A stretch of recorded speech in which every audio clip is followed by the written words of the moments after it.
ઝડપાયા। દાતા મામલતદારની સૂચનાથી પુરવઠા વિભાગે ઓપરેશન પાર પાડ્યું। લોડિંગ રિક્ષા, વજન કાંટા, અનાજ સહિત 1,12,413નો મુદ્દામાલ જપ્ત કર્યો। કેન્દ્ર સરકાર અને રાજ્ય સરકાર દ્વારા ગરીબો માટે અનેકો યોજના અમલમાં મૂકવામાં આવી છે, જેથી ગરીબ અને પછાત વર્ગના લોકોનું જીવનનું સ્તર વધે અને ગરીબ અને મધ્યમ વર્ગના લોકો પોતાનું ભરણ પોષણ સરળતાથી કરી શકે।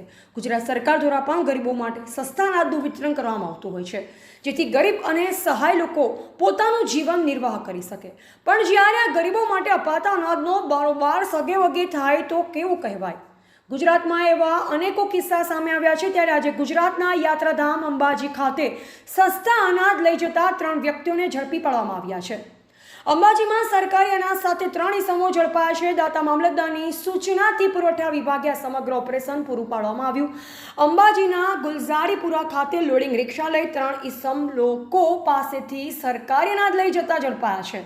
દાતાથી પુરવઠાની ટીમ અંબાજી આવી કાયદેસરની કાર્યવાહી કરી છે। નાયબ મામલતદાર દ્વારા 3 ઇસમોને દાતા ખાતે લાવવામાં આવ્યા। ત્યારબાદ દાતા સરકારી ગોડાઉન ખાતે આ અનાજને સીઝ કરવામાં આવ્યું। આ જથ્થામાં ઘઉં અને ચોખા હતા।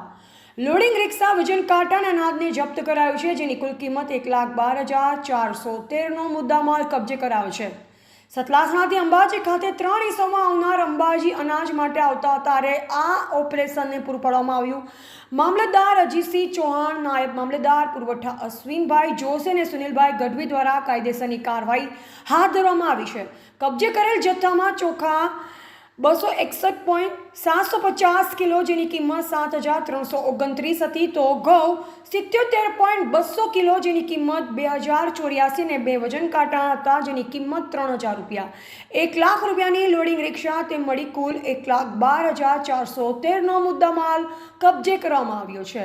રિપોર્ટર મનુ પરમાર, સબંધ ભારત ન્યૂઝ, દાતા અંબાજી।